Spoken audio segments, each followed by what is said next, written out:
pero en realidad desde que se declaran Patrimonio Cultural de El Salvador, Sí. se pasan a ser sitios arqueológicos.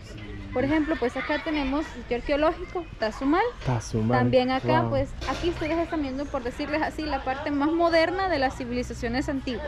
Maya, no. Maya. Sí, Aquí maya. tenemos dos tipos de culturas. El templo mayor es un templo maya y el templo menor es un templo tolteca o un templo náhuatl. Ah, Entonces acá tenemos incidencia de dos tipos de culturas, no solamente es uno. Sí están en diferentes periodos de tiempo. El templo maya data de allá de los años 100 al 850 después de Cristo.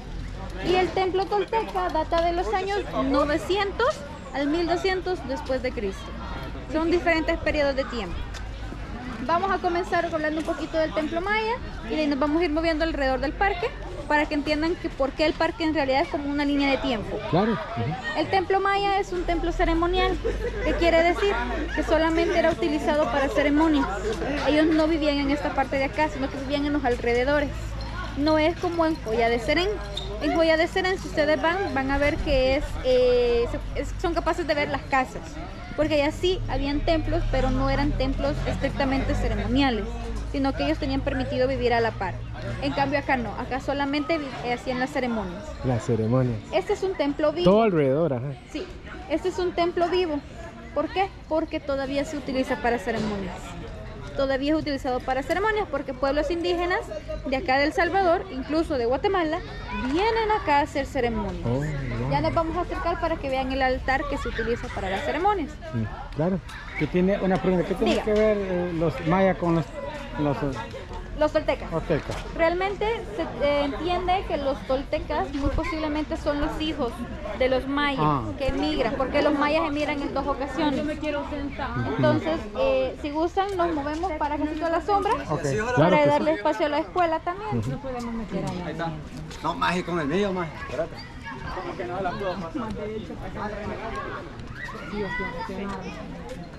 Acá, si gustan, acá nos colocamos para que ustedes estén más cómodos. Pues los mayas, en realidad, acá ellos iban construyendo por etapas, no iban de un solo. Como sabrán, los mayas pues tenían su calendario propiamente, que es muy distinto al calendario que nosotros tenemos actualmente. Sí, claro. El calendario maya está inspirado en la Esto mujer es lo que encontré en la web. y dura 260 días por los 9 meses del embarazo. Oh. Por eso es que nuestra edad en el calendario maya es muy diferente a la edad que tenemos actualmente. No sé si les gustaría conocer su edad en el calendario maya. No, déjame incógnito. Estoy joven todavía. Ok.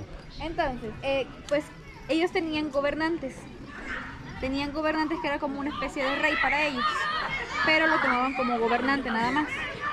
Tanto así que la mujer era especial para ellos, tanto al punto que podían ser gobernantes también. Oh. La mujer podía gobernar, no solamente el hombre. No solo el hombre. ajá. Hombres y mujeres En tenían- esos tiempos sí, también. hombres No, y también mujeres. ahora, ¿verdad? Sí, Sí, claro que sí. claro. Hombres y mujeres tenían los mismos derechos. Entonces, ellos iban construyendo etapa por etapa por cada gobernante. Acá ustedes pueden observar como el 10% de la estructura completa y podemos observar 3 periodos de tiempo, 3 gobernantes. ¿Qué hacían? Para cada gobernante construían un templo. Vamos a imaginar que este era el primer templo. Cuando el periodo del tiempo del gobernante finalizaba, lo que hacían es que tomaban tierra y soterraban el templo. Pase, sí. Pasen, chicos. Pase. Soterraban el templo y lo hacían como una plataforma como acá. Y posteriormente construían uno nuevo encima para el nuevo gobernante. Y así es como ellos iban. Se soterraban el templo y construían uno nuevo encima. Soterraban y volvían a construir otro encima. Por eso acá nosotros podemos ver 3 templos, 3 gobernantes. El primero comienza de la grada a las columnas. Ajá. Ese es un templo, un gobernante. Luego ven que la grada se mueve más para allá y empieza de nuevo hasta el oratorio, hasta donde está la pequeña casa. Ajá. Ese sería el segundo gobernante. El tercero comienza detrás del oratorio hasta la cúspide del templo. Ahí serían 3 diferentes gobernantes, 3 periodos de tiempo diferentes. Aproximadamente 11 templos más, haciendo un total de 14 etapas constructivas. ¿Podemos verlas más de cerca? Sí, Sí, podemos claro, ir. vamos con gusto. Vamos a Sí. apreciar. foto con el Claro, con mucho gusto. Si gustan, Claro lo que podemos sí. hacer para acá. Vamos a enfrente del quitar la templo para que camarita. sí. Ah, ok. se salga la estructura completa. Utilizaban adobe para hacer sus templos. el adobe era un material, o es un material muy frágil, que al mojarse se daña, se va deshaciendo. Acá ya no se pudo ir más abajo en las excavaciones, dado que la fragilidad del material. Si se seguía yendo más abajo, el material se iba a fracturar por dentro y ya no se iba a poder conservar la estructura completa. Por eso es que en los años 40, cuando se descubre que esto en realidad no era una montaña, porque al darse el abandono maya y el abandono tolteca, esto se recubre de tierra y se Y forma la empezaron a escarbar. Sí, les voy a mostrar cómo se veía Tazumal. Qué increíble, ¿verdad? Todo eso siempre ha sido un secreto de esa civilización. Así se veía Tazumal cuando no había sido descubierto. Wow, era una montaña, ¿sí? Se recubre totalmente de tierra y se hace una pequeña montaña. Sí, la montaña. Tanto al punto que las personas venían a esta parte de acá a hacer sembradillos la mayoría de personas se robaba la piedra. Por eso es que la mayoría de las casas acá en Chalchuapa tienen una base de piedra volcánica. Y así se empieza a ver cuando empiezan a hacer los trabajos de excavaciones, se empiezan a ver las gradas, se empiezan a ver los muros. Eso sí se ve así ya arqueológico, ¿verdad? Ya. Sí, acá ya se puede ver toda la grada, que esa sería esta de acá. Sería esta grada de acá. Mira, Posteriormente, así se veía cuando ya se había excavado. Todo esto de acá. ¿Ese es Egipto? No, este es acá. Esta es la parte frontal de acá. Si se fijan, acá tenemos las columnas y ahí está el oratorio. Sí, mira, hacia esta oratorio. Acá el principal allá. Exactamente. Y les voy a mostrar el antes y el después del Tazumal. Este es el antes y el después. Si se fijan, no eran pues nada más que una montaña. Y la gente no le tomaba importancia. Pero en los años 40 vino un salvadoreño, Santiago Barbarena, quien al intentar robarse la piedra, pues se fijó que en realidad no era una montaña, sino que se iban formando las paredes y se iban formando las gradas del techo. Y es así como se da aviso para que el arqueólogo, el doctor Stanley Box, venga desde Estados Unidos y empiece con los trabajos de excavación. Y descubrió todo esto. Exactamente. Solo sacó, por decir así, la puntita de todo el asentamiento. Y decidió ponerle una capa de recubrimiento de concreto para preservar el templo, para que no se siguiera dañando. ¿Qué es la que está abajo? Es todo esto, todo lo que ven ahorita es concreto. Solo esta parte de acá es piedra volcánica original. Sí, ya entendí, sí. Pero le puso concreto a todo para que se mantenga. Exactamente. Sí, ¿Dudas hasta acá?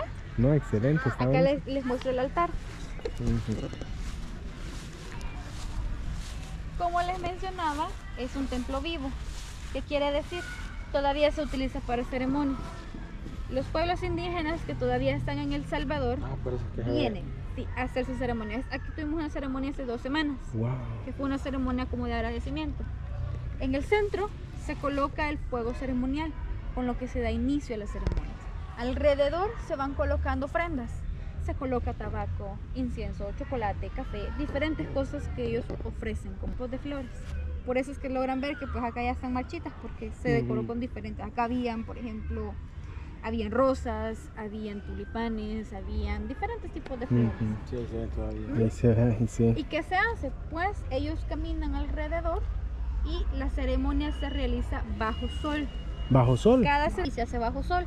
¿Por qué? Porque este es su símbolo de sacrificio humano. ¿Ellos tienen algún tipo de danza, bailan? Sí, es como un tipo de danza, pero en realidad solamente caminan y dan como alabanza, no como alabanza, sino que como una forma de agradecer a las energías. Porque malamente la gente los llama dioses. Por ejemplo, dicen que Tlaloc era el dios del agua, que Chipetote que era el dios de la piel, y así sucesivamente. Sin embargo, no eran dioses, sino que eran como deidades. Deidades. Ellos los tomaban como deidades o energías. Sí, mucha gente confunde los deidades. Exactamente. Entonces, pues ellos acá hacen su ceremonia bajo el sol, que es su, por decirles así, sacrificio humano. Y acá, ¿qué se hace? Primero, pues se saluda los 4 puntos cardinales, este, oeste, norte y sur, y se saluda el corazón del cielo y corazón de la tierra. Esto para simbolizar o para decir que Dios está en todas partes. Donde estemos, Él está con nosotros. ¿Dudas hasta acá? Excelente, Alicia. ¿Le damos la vueltita? Sí, vamos a continuar. Los mayas acá en esta parte de acá emigran en 2 ocasiones. La primera emigra la mitad a Caminal Cuyul en Guatemala y la segunda